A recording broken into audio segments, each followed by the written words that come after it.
इस कार्यक्रम के पुण्यार्जक हैं स्वर्गीय हरखचंद चंद जी सेठी, ललित, नवीन, पारस, तारामणि देवी, सोहनी देवी, 105 अमरमती माताजी, दिनेश, संतरा देवी, निर्मल कुमार सेठी, पूर्व अध्यक्ष दिगंबर जैन महासभा की पुण्य स्मृति में पुलास चंद, महावीर प्रसाद, धर्मेंद्र कुमार सेठी ट्रस्ट के द्वारा आचार्य हुवन कुलभद्र स्वामी महाराज ग्रंथराज सार समुच्चय जी में आत्म तत्व की सहज उपलब्धि की चर्चा यहाँ कर रहे हैं और सावधान कर रहे हैं चोरों से, सतर्क कर रहे हैं। विषय चोर बहु फिरत हैं। क्या कह रहे हैं? चारों ओर कसायों के चोर भिन्न भिन्न भेष में घूम रहे हैं। कोई क्रोध के रूप में, कोई मान के रूप में, कोई माया के रूप में, कोई लोभ के रूप में, कोई हास्य के रूप में, कोई रति के रूप में, कोई अरति के रूप में, कोई भय के रूप में, तो कोई जुगुप्सा के रूप में, कोई स्त्री वेद के रूप में, तो कोई पुरुष वेद के रूप में, कोई नपुंसक वेद के रूप में, अनेक प्रकार से नाना वेश बनाकर, जैसे लोग ठगी करते हैं ना, अनेक प्रकार से ठगी करते हैं। आजकल ठगी की बहुत सारे चल रहे हैं। कोई लिंक बेच के ठगी करता है, कोई लिंक बेचता है आप 1 करोड़ रुपए जीत गए, व्हाट्सएप में 1 करोड़ रुपए जीत गए, अपना अकाउंट नंबर भेजो, डिटेल भेजो, हम आपको 1 करोड़ रुपए भेजते हैं। कोई कहता है इस योजना के तहत आपका लॉटरी ड्रॉ खुला है। कोई कहता है बैंक आपको KYC करानी, इसलिए आप ये बताएं, ऐसे ऐसे बताएं, और आपके अकाउंट बंद हो गया है, उसको चालू करना है, या कुछ भी बहाना करके, मतलब अनेक प्रकार से ठगी। अभी एक नई ठगी चली है, कोई भी नाम आपके नाम से पार्सल पकड़ा दिया, कह दिया ये नारकोटिक विभाग ने पकड़ लिया, अफीम निकली, चरस निकला, गांजा निकला, इतने पैसे भरो, तुमको जेल हो जाएगी। तो आदमी डर के मारे वो पैसे भर। ये केस हुआ ऐसे ही लेटेस्ट में, अभी 1-2 महीने पहले ही ऐसे इसी एरिया में है, अपने डिब्रूगढ़ में। तो ऐसा केस हुआ कि लाखों रुपए उससे ले लिए, हड़प में लिए लाखों रुपए, 1-2 लाख भी नहीं, 70 लाख। देखो सब पता है दादा, और सामने वाले ने दे भी दिए।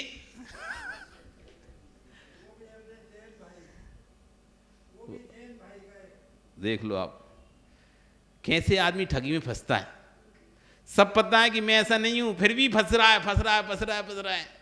अभी एक और स्कैम चलता है। बच्चे, छोटे छोटे बच्चे जो आजकल निकल जाते हैं, जॉब मोब तो मिल नहीं रही, पढ़ाई कर लेते हैं, लड़कियां खूब पढ़ाई कर लेती हैं, मम्मी पापा बोलते हैं हमको बाहर भेजो पढ़ने, हम ये कोर्स करें, वो कोर्स पढ़ लिया, अब नहीं मिल रही, तो ऑनलाइन जॉब ढूंढते रहते हैं। सुबह गए, रेटिंग बढ़ाओ, 5,000 रुपये देंगे, 2,000 रुपये मिलेंगे, ऐसे करके, और धीरे धीरे करके वो कुछ ऐसे फंसाते हैं, उनके 1 लाख रुपए ले लिए, फिर उसको 1 लाख को छुड़ाने के लिए फिर 50,000 तो तब 1 लाख छूटेंगे, फिर 50,000 और दिए तो 1.5 लाख हो गए, अब 1.5 को छुड़ाने फिर से 1 लाख रुपए दो तो फिर 1.5 छूटेंगे, फिर 2.5 हो गए, 2.5 को छुड़ाने के लिए 3 लाख फिर दो तो 2.5 छूटे, ऐसे करते करते 5-10 लाख रुपए उनसे ले लेते हैं। और दिया कितना उन्हें? 5-10 हज़ार रुपये की आय हुई थी, वो 5-10 हज़ार की आय के चक्कर में अनेक प्रकार से आज मतलब साइबर क्राइम इतना बढ़ चुका है, आप कल्पना भी नहीं कर पाओगे। आप फोन पे बात करते रहोगे, इतने में आपके पैसे निकल जाए। एक हमारे संघ में महाराज थे, उनके पिताश्री संघ में ही थे। एक फोन आया, भैया पहचाना मुझे? अब कोई ऐसा कहेगा तो अपन दिमाग दौड़ाते हैं, कौन है? तो दिमाग, अच्छा वो बोल रहे, हाँ मैं वही बोल रहा हूँ। कि कैसे याद किया? बहुत दिनों बाद। हाँ बहुत दिनों बाद में आज थोड़ा सा किसी आपत्ति फंस गया हूँ, एक काम करो आप 10,000 रुपये भेज दो मेरे पास, 10,000 भेजो। अब वो पहचान बताई दी तो उसने कहा ठीक है भेजता हूँ। तो उसको आता नहीं करना, तो उन्होंने किसी को कहा कि भाई इस नंबर पे 10,000 रुपये भेज दो।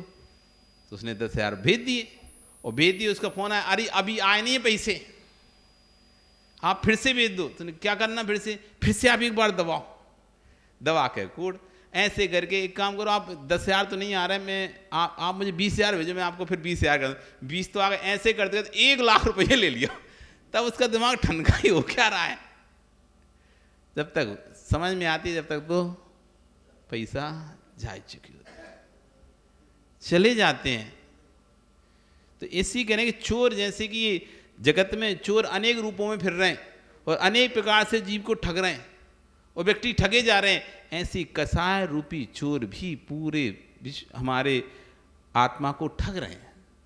अनेक भेष में आता है कसाय रूपी चोर, कभी लोभ के भेष में आता है, तो कहीं क्रोध के भेष में आता है, कहीं मान के भेष में आता है, कहीं मायाचारी भेष में आता है, कभी हास्य के, कभी रति के, कभी अरति के, कभी भय के, कभी जुगुप्सा के, स्त्री भेद में, पुरुष भेष में, नपुंसक भेद में, स्पर्श इंद्री की विषय कसायों के भेद में, रसना इंद्री की लोलुपता की, घ्राण इंद्री की, चक्षु इंद्री की, कर्ण इंद्री की, अनेक प्रकार से विषय कसाय रूपी चोर अनेक कह रहे हैं कि भेषों को बनाकर घूम रहा है और व्यक्ति इससे ठगा जा रहा है। लेकिन जो सतर्क रहता है उन चोरों से बच जाता है और अपनी रक्षा कर लेता है।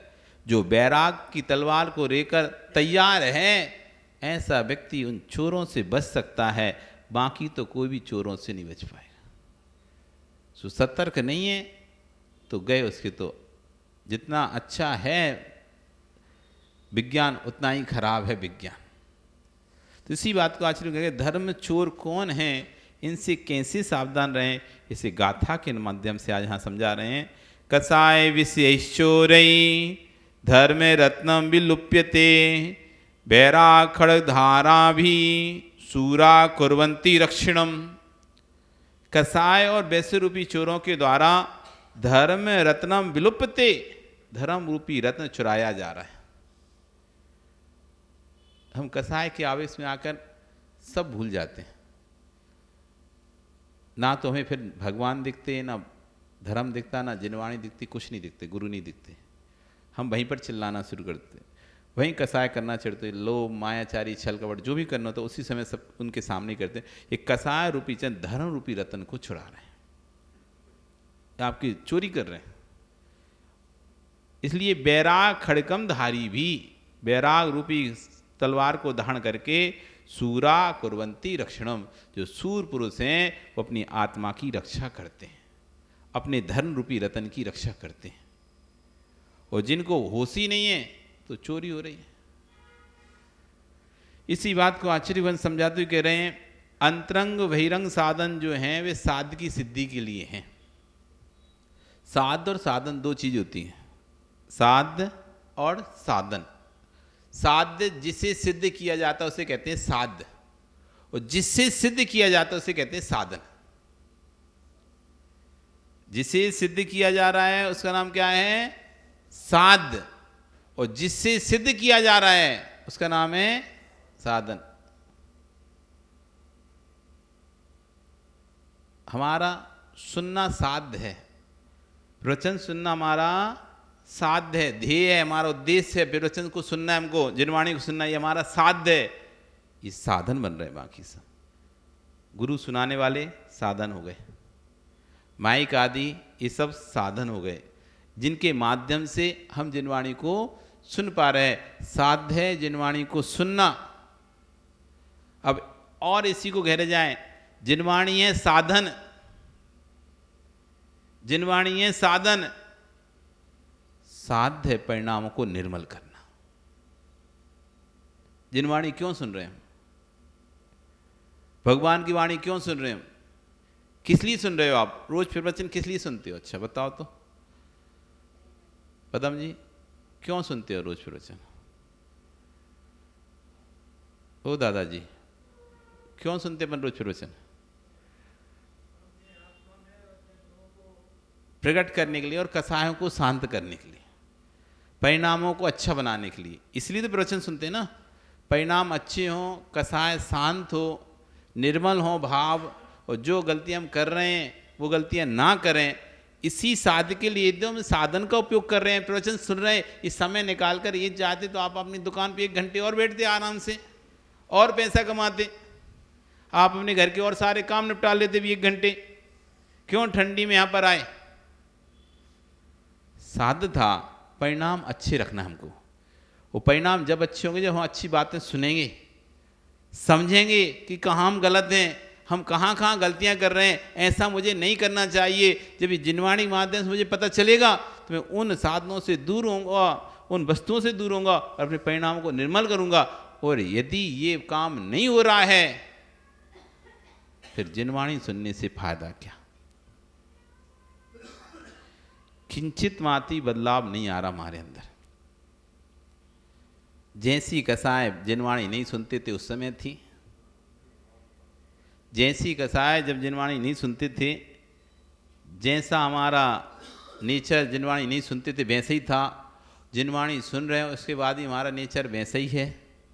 कसाय भी वैसी हरी भरी है हमारी, कुछ नहीं सूखा है। तो फिर जिनवाणी सुनने से फायदा क्या? छलावा है एक तरह से, हम अपने साथ छलावा कर रहे हैं, छल रहे हैं अपने आप को। उस साधन से कोई फायदा नहीं ले पा रहे जब साध ही प्रभावित नहीं हो रहा हमारा। इसलिए कम से कम इतना अपने अंदर बदलाव आना चाहिए कि लोगों की धर्म के प्रति आस्था बढ़े। आप प्रवचन सुनते, जिनवाणी सुनते और आज सुनते सुनते 20 दिन के ऊपर हो गए, कितना बदलाव आया हमारे अंदर, कितना चेंज आया। पहले हम ऐसे थे एकदम अड़ गए तो अड़ गए जिस काम के लिए, ऐसे ही होगा, मतलब मैंने बोल दिया तो होगा। लेकिन जब से जिनवाणी सुनाऊं तब से मैं कहता हूँ भैया ठीक है, तुम्हें ठीक लगे तो कर दो, नहीं लगे तो कोई बात नहीं, हमें कोई नहीं रहे। कैसे परिणाम हुए हैं तुम्हारे? जैसी मायाचार्य आप जिनवाणी सुनने से पहले करते थे कि नहीं अपन को तो अपना काम बनाना है, अब कैसी बनाऊं, ऐसा सोचते थे। अब भी जब ऐसा मौका तो क्या सोचते हो? ठीक है बने तो बने, नहीं अपन शांत रहते हैं, जो हो रहा देखते जाएंगे। अच्छे में ही मध्यस्थ हैं, बुरे में ही मध्यस्थ हैं। ज़्यादा मैं क्यों कसाय करके, ज़्यादा राग द्वेष करके मैं क्यों अपने परिणाम खराब करूं? वो कर रहा है, वो करवा रहा है, हम देख देख के क्यों परिणाम खराब करें? क्या ऐसे भाव आते हैं क्या? अभी तो ऐसा था, नहीं ऐसे नहीं होने दूंगा, ऐसे नहीं करने दूंगा, भी तुम्हारा नहीं कुछ भी हो फिर मैं तो नहीं दूंगा। पर ऐसे भाव थे, क्या अब ऐसे परिणाम आ गए? ठीक है भैया, उनको करना है, उनको करना है, हम तो शांति से रहो, अपना तुम करने क्या है? क्यों मैं इनके राग में उनके राग में आकर अपने परिणाम खराब करूं? क्योंकि उससे जो कर्म का बंध होगा उसका फल तो मुझे ही भोगना है। ये भी चला जाएगा, ये भी चला जाएगा, अपनी आयु पूर्ण करके ये अपने हिसाब से चला जाएगा, वो अपनी आयु पूर्ण करके वो चला जाएगा, लेकिन रह जाएगा बीच में तो मेरी आत्मा कर्मों से बंधी। ये परिणाम आते कि नहीं आते? थोड़ा भी बहुत भी अपने आप को ऐसा नहीं लग रहा कि अब हम जितने आपको अपने आप को चतुर समझते थे, होशियार समझते थे, कोई होशियारी नहीं है, फालतू कर्म का बंध ही है बस। ऐसे परिणाम आ रहे हैं क्या? यदि नहीं परिणाम आ रहे तो फिर जिनवाणी सुनने से फायदा क्या? फालतू का छल है। हम सुन रहे हैं, क्यों सुन रहे हैं? किस उद्देश्य को लेकर सुन रहे हो? जीवन में कोई यदि बदलाव ना आए तो सुनने से कोई फायदा नहीं है। जीवन में बदलाव आना चाहिए, कुछ चेंज आना चाहिए कि नहीं अब मैं इन छोटी छोटी बातों पर गुस्सा नहीं कर। अभी तो कोई थोड़ा सा इधर से सामान इधर कर देता था तो मुझे गुस्सा जाता था, मैं चिल्ला बैठता था। अब करे तो अगर मैं देखूंगा नहीं, मैं तो अपनी पूजन में ध्यान दूंगा। हम तो अपनी पूजन करेंगे, कौन क्या कर रहा है मैं नहीं देखना। हम तो अपने भगवान के दर्शन करेंगे, कौन क्या कर रहा है नहीं कर रहा, जाने दो, करने दो जिसको जो करना। तब आचार्य उन कह रहे हैं कि अंतरंग बहिरंग साधन जो हैं वे साध्य की सिद्धि के लिए हैं।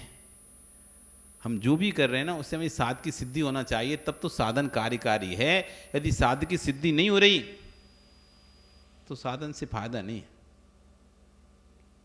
गाड़ी रखने के लिए गाड़ी नहीं खरीदी जाती। आप 4 व्हीलर खरीद लाएं, शौक चढ़ रहा था, अब रखे हो निकाल ही नहीं रहे, जाना है तो टैक्सी कर रहे हो, फिर खरीदी काय को थी? जाना है सोचे कि कौन इतनी दूर ऑटो कर लेंगे, ऑटो में सस्ता पड़ जाएगा, ऑटो में सस्ता पड़ जाएगा, बस से चले जाना, बस से सस्ता पड़ जाएगा। जब सस्ता में जाना ही था तो गाड़ी काय खरीदी? इसीलिए तो खरीदी थी, किससे घूमेंगे। अब उस साध की सिद्धि नहीं हो रही, वो रखिए गैरेज में ढांक के रखे हुए, तुम उसे निकालते नहीं हो, या तो दूसरी गाड़ी में बैठ जाते हो, अथवा ऑटो करके निकल जाते हो, टैक्सी करके निकल जाते हो, उसमें जाते नहीं कहीं। दिन भर व्यापार से फुर्सत है नहीं है, तो कहीं निकल भी नहीं रहे घूमने के लिए, ना लॉन्ग ड्राइव ना शॉर्ट ड्राइव, कोई सी ड्राइव नहीं जा रहे। रखी रखी रखी रखी, पता चल उसकी बैटरी बैठ गई, खत्म हो, अब वो चालू ही नहीं हो रही। जिस दिन दाने का मन हुआ तो चालू नहीं हो रही वो। तो साधन लिया था साध की सिद्धि के लिए, और साधन का उपयोग नहीं हो रहा सही तरीके से, साध की सिद्धि नहीं हो रही, तो साधन कोई कारक नहीं है। हमारा जो धर्म है वो हमारा साधन है, जो भी पूजा पाठ आदि क्रिया है वो हमारा साधन है। मंदिर विधि, अभिषेक विधि, जाप तप विधि, ये हमारा साधन है। इससे साध्य थी परिणामों की विशुद्धि, परिणामों की निर्मलता। अभिषेक करते करते कसाएं बढ़ गई हैं और तीव्र हो गई हैं। नहीं करते थे तो किसी को नहीं टोकते थे, नहीं करते थे तो अभिषेक तो किसी को नहीं टोकते थे। और जब से अभिषेक करना प्रारंभ कर दिया है, वो करते करते 5 साल निकल गए हैं, अब तुम इतना टोका टाकी करने लगे हो, कोई भी आता है ऐसे कर वैसे कर, ये कर वो कर। तुम्हारे परिणाम में निर्मलता बढ़ी है कि निर्मलता घटी है? निर्मलता घटी है कि बढ़ी है? विशुद्धि बढ़ी है कि घटी है? हमें लग रहा है कि हम तो 5 साल से धर्म कर रहे हैं, हम तो 10 साल से रोज मंदिर आते हैं, रोज सुबह से उठ के काम करते हैं, यहाँ अभिषेक पूजन करते हैं।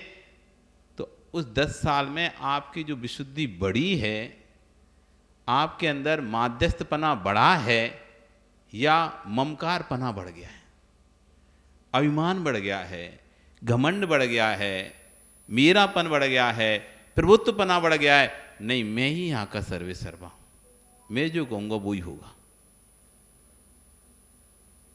मैं नहीं करूँगा तो यहाँ पे कील नहीं हिलना चाहिए। यदि किसी ने इधर उधर कर दिया, जो बवाल करूँगा सब देखते रह जाओगे। क्या धर्म बढ़ा है? धर्म बढ़ा कहाँ पर है? जितना धर्म था वो और घट गया, क्योंकि मान कसाए आपके धर्म रतन को चुरा ली,